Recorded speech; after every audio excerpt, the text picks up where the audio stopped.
Hello friends, இன்னைக்கு நம்ம the black summoner அனிமியோட 9th அண்ட் 10th எபிசோட் தான் பார்க்க போகிறோம். இந்த எபிசோடோட ஸ்டார்டிங்கில் கார்ட்ஸ் மல்ஃபினாவை தான் காட்டுறாங்க. எல்ஃப் இவ்வளோ நாள் சமைச்ச சாப்பாட்டை அவங்க பார்க்க தான் முடிஞ்சிருக்கோம். ஆனால் இன்றைக்கி தான் அதை சாப்பிட்டு பார்க்குறாங்க. உண்மையிலுமே நான் நினச்சதோடய சூப்பராக இருக்குங்கிறாங்க. ஸோ இவ்வளோ நேரம் இவங்க டீம்மேட்ஸ் இருக்க யாருக்குமே தெரியாது இது கார்ட்ஸ் மல்ஃபினா தான்னு. இப்போ தான் ஜிராடி கேட்குறான் யார் இந்த பியூட்டிஃபுல் லேடின்னு. இப்போ தான் அவங்கள இன்ட்ரடியூஸ் பண்ணிக்கிறாங்க. நான் தான் கார்ட்ஸ் மல்ஃபினான்னு. இப்போ தான் என்னை முறையாக நீங்கள் அப்படி பார்க்குறீங்கன்னு. This is a surprise. At first I thought my king had brought another mistress home. Another? I don't have one! இப்போ அப்படியே கண்டினியூ பண்ணுறாங்க. மல்ஃபினாங்கிற பேரை யூஸ் பண்ணால் இவங்க காடஸ் மல்ஃபினாவை தான் இந்த டவுனில் இருக்க எல்லாருக்குமே தெரியுங்க. மல்ஃபுன்னு சொல்லிட்டு ஷார்ட் ஃபார்மாக கூப்பிட்டுக்கிறாங்களாம். அதே மாதிரி என்னை சம்மன் பண்ணதுக்காக உனக்கு ஒரு சின்ன ட்ரீட்னு சொல்லிட்டு அவங்களும் தராங்க. அந்த பவர் வந்து 2 டைப்ஸ் இருக்கான். முதல் டைப் என்னன்னா, ஒரு மாதத்துக்கு ஒரு தடவை எவ்வளோ பெரிய ஃபைட்டல் யூன் பட்டாலுமே அது சரியாயிருமா. இதை கேட்டோன்னு என்னோட டீம்மேட்ஸ் எல்லாருமே எக்ஸைட்டட் ஆகிறாங்க. இப்போ தான் அவங்க சொல்கிறாங்க இது மெயின் பார்ட் இல்லை, செகண்ட் பவர் தான் மெயின் பார்ட்னு. அது என்னன்னு இவனு கேட்குறான். ஹீரோஸை சம்மன் பண்ண முடியுங்கிறாங்க. இப்போ கீழே ட்ரைனிங் கிரவுண்டில் அந்த டீமன் குயின் இவங்க சண்டை போட்டு ப்ராக்டிஸ் எடுத்துக்கிட்டு இருக்காங்க. இப்போ அப்படியே நம்ம ஹீரோ உட்காந்து யோசிச்சுக்கிட்டு இருக்கான். ஹீரோங்கிறாங்களே அப்படின்னா என்ன? ஒரு டீமன் கிங்கை டிஃபீட் பண்ணுறவங்கள தான் ஹீரோம்பாங்களா? அப்போ அவரோட பர்பஸே வந்து அந்த டீமன் கிங்கை டிஃபீட் பண்ணுறது தானா? இவனுக்கு எவ்வளோ தான் யோசிச்சாலும் ஒரு ஆன்சரே கிடைக்க மாட்டேங்குது. இப்போ அப்படியே உள்ள இருக்க ஃபைட்டை கண்டினியூ பண்ணுறாங்க. இப்போ அப்படியே அன்றைக்கி ஈவினிங் நம்ம கெல்வினே காட்டுறாங்க. ரொம்பவே குழப்பமாக இருக்குது அந்த ஹீரோ சம்மன் பண்ணுற எபிலிட்டி வச்சு என்ன பண்ணுறதுன்னு. இப்போ தான் அந்த இடத்துக்கு மல்ஃபினா வந்து அதை பற்றி எக்ஸ்பிளைன் பண்ணுறாங்க. இந்த டீமன் கிங்குங்கிற சைக்கிள் வந்து ஒரு முடிவே ஏற்றது சைக்கிளாம், அதாவது முடிவு இல்லாமல் எல்லையற்ற சைக்கிளாம். இந்த டீமன் கிங்கிறவே வரதும் அவரை தோக்கடிக்கிறதுக்கு ஒரு ஹீரோ ஆகிறதாங்கிறது ஒரு சைக்கிள் போய்கிட்டே இருக்குமா. இப்போ என்னால் நினச்சா கூட நான் ஒரு காடஸ் தான், என்னால் கூட அதை கணிக்க முடியாதுங்கிறாங்க அடுத்த சைக்கிள் எப்போ வரும்னு. ஆனால் அப்படி சர்வைவ் ஆகிற எல்லா டீமன் கிங்குமே வந்து பாப்பியாஸுங்கிற ஒரு ஸ்பெஷல் கீழ் இருக்கான். அவங்களுக்குமே அந்த ஸ்பெஷல் எபிலிட்டி 2 இருக்கான். ஒன்று வந்து அவங்களுக்குள்ளே இருக்க ஈவில் தூண்டி விடுமா, ஸ்டிமுலேட் பண்ணி விடுமா. எந்த அளவுக்கு மோசம்னா அவங்களே மறக்கிற அளவுக்கு ஸ்டிமுலேட் பண்ணி விடுமா. செகண்ட் ஸ்கில் வந்து இவனுக்கு ஏற்ற மாதிரி தான் ரொம்ப பவர்ஃபுல்லாக எவ்வளோ பெரிய டேமேஜ் ஏற்பட்டதா அதை நல்லிஃபை பண்ணிடுமா. இப்போ கேள்வின்னு இதெல்லாம் கேட்குறான். இப்படி இருக்கப்போ எப்படி ஹீரோஸால் அவங்களை டிஃபீட் பண்ண முடியும்னு. உன் கேள்வியிலே தான் பதில் இருக்குன்னு மல்ஃபினா சொல்கிறாங்க. என்னன்னா இது எல்லாமே இந்த உலகத்தோட டைப் பண்ணப்பட்ட ரூல்ஸ் அண்ட் ரெகுலேஷன்ஸ் தான். ஆனால் கம்ப்ளீட்டாக வேறொரு டைமென்ஷன் வேறொரு உலகத்துலேருந்து ஹீரோஸை சம்மன் பண்ணுறதுனால அவங்களுக்கு இதுக்கு சம்மந்தமே இல்லையா. ஏன்னா அவங்களோட ரியாலிட்டி அவங்களோட ஃபண்டமெண்டல் லாஸ் எல்லாமே வேறு மாதிரி ஆக்ட் ஆகுமா. இப்போ இவனுக்கு இதெல்லாம் கேட்டேன்னு இன்னும் கொஞ்சம் என்ன பண்ணுறதுனே தெரியல, குழப்பத்திலே தான் இருக்கான். சரி, உன்னால் ஒரு ஹீரோஸை சம்மன் முடியாதுன்னா அட்லீஸ்ட் இந்த ரீஎன்கார்னேஷனாக ட்ரை பண்ணி பாருங்கிறாங்க. ஆக்சுவலி இந்த ஹீரோஸை சம்மன் பண்ணுறதுக்கும் ரீஎன்கார்னேஷன் பண்ணுறதுக்குமே வித்தியாசம் இருக்கான். இப்போ இந்த உலகத்தில் இருக்க கரண்ட் ஹீரோஸ்லாம் வந்து இங்கே சம்மன் பண்ணப்பட்டவங்க, அதாவது அவங்க எங்கே எப்படி இருந்தாங்களோ அங்கேருந்து அப்படியே டேரெக்டாக இங்கே வந்துடுவாங்க. அது முதல் கேஸ். 2வது கேஸ் அப்படின்னா நம்ம ஹீரோ மாதிரி ஒரு ஆக்சிடென்ட்னால இறந்து போகப்பட்டு திரும்பி இங்கே கொண்டு வரப்பட்டவங்க. இப்போ இவனும் அப்போ நான் ரீஎன்கார்னேஷன் தான் பண்ணணும், ஆனால் அது எப்படி பண்ணுறது, அதுக்கு ஏதாவது இருக்கான்னு கேட்குறான். இல்லை, உன்னால் ரீஎன்கார்னேஷன் மட்டும் தான் பண்ண முடியும், ஆனால் எந்த சோல் எங்கேருந்து வருங்கிறதுலாம் ரேண்டம்னஸ் தான், அதாவது நீ பிக் பண்ணுற சோல் வராதுங்கிறது ரொம்பவே சான்ஸ் கம்மிங்கிறாங்க. அதே மாதிரி இதுக்கு ஒரு டைம் லிமிட் இருக்கான். இவ்வளோ டைம் லிமிட்குள்ளே ஒரு ரீஎன்கார்னேஷன் தான் பண்ண முடியுங்கிற மாதிரி. இதெல்லாம் இப்போயே போட்டு ரொம்ப குழப்பிக்காத கேள்வின் பொறுமையாக வச்சு ஒரு முடிவு எடுன்ட்டு அவங்களும் போகிறாங்க.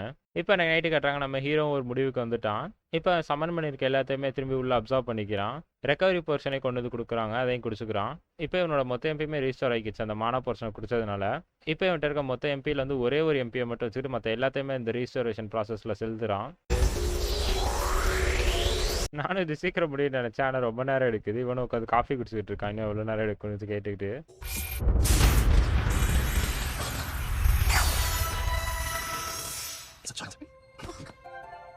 இப்போ அங்கே ஒரு குட்டி பையனு சம்மனே வரான்.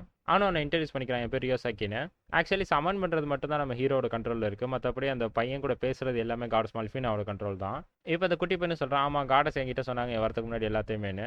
இப்போ கேள்வினா அவன்கிட்ட போய் என்னை மன்னிச்சிரு, உடனே நான் இங்கே ரீஎன்கார்னேஷன் பண்ண சடனாக தான் இருக்குங்கிறான். ஆனால் அவன் பார்த்தா அழுவ ஆரம்பிச்சிடறான், என்னை தேங்க்யூ இங்கே ரீஎன்கார்னேட் பண்ணதுக்குன்னு. இப்போ இந்த ரீஸ்டோரேஷன் ப்ராசஸ்னால அவனோட எம்பி ரொம்ப குறைஞ்சிருச்சு அவன் சின்ன பையனுக்கும். இப்போ தான் கிரியேட் ஆகி வந்திருக்கான். ஆனால் அவனும் அப்படியே மயக்கம் போட்டுறான். இந்த பக்கம் பார்த்தா நம்ம கேள்வினு மயக்கம் போட்டுறான். ஏன்னா அவனே வந்து 1 MP வச்சுட்டு தான் மற்ற எல்லாத்தையுமே சமன் பண்ணியிருப்பான். இப்போ அந்த குட்டி பையனோட பாஸ்ட்டே நமக்கு காட்டுறாங்க. ஆக்சுவலி அவன் ஹாஸ்பிட்டலே அட்மிட் ஆயிருக்க ஒரு பேஷண்ட்டு.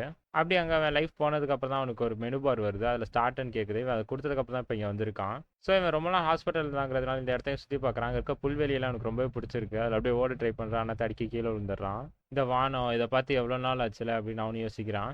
ஆமாம், ரொம்பவே அழகாக இருக்குன்னு சொல்லிட்டு அங்கே கெல்வினும் வந்துடுறான். இப்போ நம்ம கெல்வினா அவன் எப்படி இங்கே வந்தாங்கிறத பற்றி வந்துட்டு சொல்கிறான். என்னோட பழைய செல்ஃப்க்கு வந்து அதிக பவர் தேவைப்பட்டது, அதனால் என்னோட மெமரிஸ்லாம் எரேஸ் பண்ணி தான் இதை வாங்கியிருக்கோம். அதனால் எனக்கு நம்பர் பெருசாக எதுவும் மெமரிஸ்லாம் இல்லைங்கிறான். இப்போ தான் நீ இதை பற்றி என்ன நினைக்கிறேன், ஏன்னா எனக்கு மறந்துட்டதுனால தான் நான் இப்படி ஜாலியாக இருக்கேன், உனக்கு என்ன தோணுதுன்னு கேட்குறான். அவனும் இல்லை, என்னோட பழைய லைஃப்லாம் மோசமாக இருந்தது, நீங்கள் நினைக்கிற அளவுக்கு சந்தோஷமாக இல்லை. எனக்கு நினைவு தெரிஞ்ச நாள்லேருந்து நான் ஹாஸ்பிட்டலில் தான் இருந்திருக்கேன், வெளி உலகத்தையும் நான் பார்த்ததில்ல. நான் பார்க்குறது எல்லாமே கதைகளில் கேட்குறது தான், அப்புறம் அந்த ஜன்னல் வழியாக எனக்கு தெரியல காட்சிகள் மட்டும்தாங்கிறான். இந்த மாதிரி ஒரு வாழ்க்கை எனக்கு தேவையான்னு யோசிச்சிருந்தேன். அப்படியே இறந்து போயிட்டேன். எனக்குன்னு இந்த உலகத்துல வேற அர்த்தமே இல்லைன்னு யோசிச்சிருந்தப்ப தான் நீங்க வந்தீங்க. வந்து எனக்கு ஒரு செகண்ட் சான்ஸ் குடுத்தீங்கங்கிறான். இப்பதான் கெல்வின் சொல்றான், "நீ பார்க்க மோஸ்ட்லி என்ன மாரி தான் இருக்க. அதனால வேற யார் கேட்டாலும் நீ என்னோட தங்கச்சின்னு சொல்லிக்கலான்னு."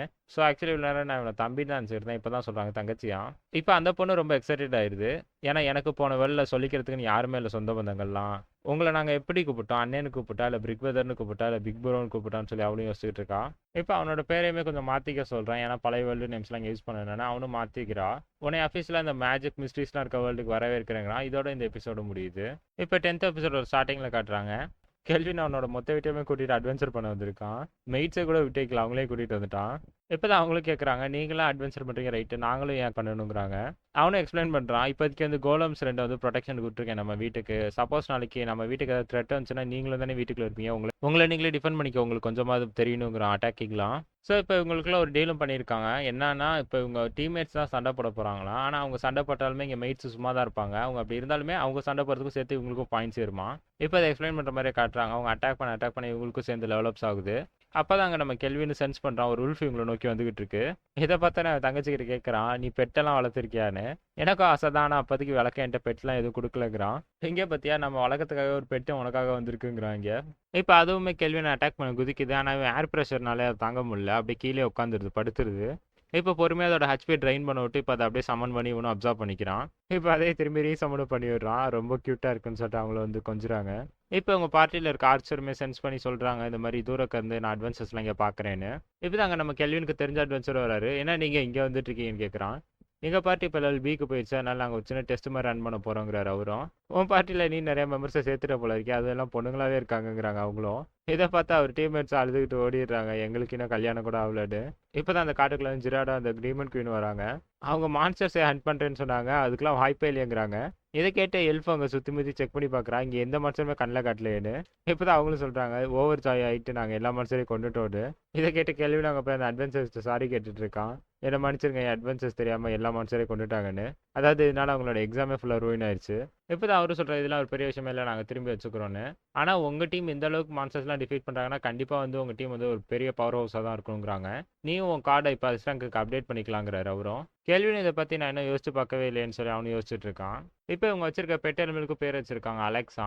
இப்போ என் தங்கச்சிக்கு ஒரு புது ஸ்கில் கிடச்சிருக்கா, அதை வச்சு இந்த டாக்ஸ் கூடலாம் பேசலாமா, அதாவது எல்லா அனிமல்ஸ் கூடயுமே பேசலாமா, அதை வச்சு இந்த டாக்ஸ் கூடயும் பேசிகிட்டு இருக்கான்.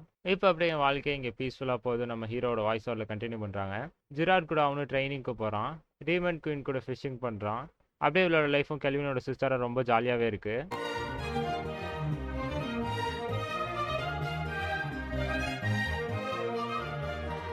இப்போ எனக்கு நைட்டு மல்ஃபினாவை தூங்க வச்சுட்டு நம்ம ஹீரோ மட்டும் உள்ளே வரான். பார்த்தா குறிப்பிட்ட சில பேரை மட்டும் தான் பார்ட்டியில் வந்து முழிக்க வச்சிருக்கான். இப்போ தான் அந்த டீமன் பிரின்ஸும் சொல்கிறான், நம்ம மேன்ஷனை சுற்றி நிறைய பேர் சுற்று போட்டாங்கன்னு. ஸோ எஃப்ஓலும் மல்ஃபினா அவங்க தூங்கிட்டு இருக்காங்கங்கிறான். இவங்க வீட்டில் இருக்க மெய்டுக்கு ப்ரொடெக்ஷனாக ஜிராடை நிற்க விட்டுருக்காங்க. ஒரு 14 பேர்கிட்ட நம்ம வீட்டுக்குள்ளே இப்போ இன்ட்ரோடஸ் வந்திருக்காங்கங்கிறான். இப்போ ஆலிஸ் கிட்டே ரியான் கிட்டே இந்த பொறுப்பை ஒப்படைக்கிறான். நீங்கள் 2 பேர் இப்போ தானே ட்ரைனிங் எடுத்துகிட்டு இருக்கீங்க, பார்ப்போம் நீங்கள் என்ன பண்ணுறீங்கிறத. வெளியில் கார்டியன்ஸாக ப்ரொடெக்ட் பண்ணுறதுக்கு கோலம்ஸும் 2 நிற்கிதுங்கிறான். இப்போ ஸ்லைமோட ஒரு பீஸையும் அவன் தங்கச்சிக்குள்ளே வச்சு விட்றான். இது மூலயமா இவன் பார்க்குற எல்லாத்தையுமே அவளே பார்க்க முடியுமா. இப்போ அவங்க எல்லாரோட பிளேஸுமே லொக்கேஷன் அப்படியே ட்ராக் பண்ணி கொடுக்குறான். இப்போ நம்ம ஹீரோ கிட்டே கிராஃப்டிங் ஸ்கில்லாம் இருக்குங்கிறதுனால இவன் தங்கச்சிக்கு ஒரு ஸ்வாடை கிரியேட் பண்ணி கொடுக்குறதா வச்சிருந்தானா அந்த ஸ்வாடையும் கொடுக்குறான். இப்போ அந்த பேண்டிட்ஸையும் காட்டுறாங்க. இந்த மேன்ஷனோட பாஸும் இருக்க பவர் ஹவுஸ்க்குள்ள வந்துகிட்டே இருக்கான். இவர் மிகப்பெரிய த்ரெட்டாக வரத்துக்குள்ளே இவனை நம்ம எலிமினேட் பண்ணிடுன்னு சொல்லிட்டு இப்போ அவங்க ஆளுங்களும் உள்ள இன்க்ளூட் ஆகுறாங்க. இப்போ அவங்க சண்டை போகிறது மேலே இருந்து பார்த்துட்டு இருக்கான் கெல்வினும். ஜிராடோட ட்ரைனிங்லாம் ரொம்ப நல்லா தான் போயிட்டு இருக்கு போல இருக்கு. நல்லாவே இவங்க 2 பேர் காம்போ பண்ணி சண்டை போடுறாங்கிறாங்க. இப்போ நம்ம கெல்வினும் இதுக்கு மேலே மற்ற எல்லாத்தையும் நீங்கள் பார்த்துக்கோன்னு சொல்லி டிஸ்போஸ் பண்ணுற எல்லாம் ஸ்லைம்கிட்ட கொடுத்துட்டு அவனே இப்போ களத்தில் இறங்குறான். அதாவது இவங்க மேன்ஷனுக்குள்ள வந்தவங்களாம் அடியாளுங்க தான், மெயின் திருட இன்னும் வெளில தான் இருக்கானா. அவனை பிடிக்க கெல்வினு போகிறான். இப்போ நம்ம ஹீரோ பார்த்து அரிசியில் அவனு கேட்குறான், நீ தான் லார்ட் கிறிஸ்டாவை டிஃபீட் பண்ணியான்னு. கெல்வினோட ஒரு சிரிப்பே போதும் அவனை பயமுறுத்த. இப்போ ஒரு இடத்துல ஒரு 6 பேர் உட்காந்து பேசிக்கிட்டு இருக்காங்க. இந்த ரவுண்ட் டேபிள் மீட்டிங்கை நம்ம இப்போ ஸ்டார்ட் பண்ணுறோங்கிறாங்க. அங்கே அப்பா பையனை 2 பேரை காட்டுறாங்க. பையன் அப்பா கிட்ட கேட்குறான் கிறிஸ்டாஃபை பற்றி அப்போ அந்த மீட்டிங் இருக்குங்கிறது. அப்போ அங்கே கண்ணாடி போட்டிருக்க ஒருத்தன்னு சொல்கிறான், அவங்கள யூஸ் பண்ணது கம்ப்ளீட்டாக யூஸ்லெஸ் ஆயிடுச்சுன்னு. இப்போ அங்கே வயசான ஒருத்தர் இருக்கார். அவரும் சொல்கிறார், இப்போ நீ பண்ண ஃபெயிலியருக்கு வந்து என்ன பதில் வச்சிருக்கா சொல்லுங்கிறாரு. அங்கே இருக்க பொண்ணு சொல்கிறா, எல்லாரும் அமைதியாக இருங்க, எம்ப்ரஸ் தான் இன்னும் உயிரோடு தானே இருக்காங்கன்னு. இப்போ அந்த ஹெட்டு சொல்கிறார், ப்ளீஸ் இந்த மேட்டரில் எதுவும் இன்வால்வ் ஆன மாதிரி எனக்கு தெரிலன்னு.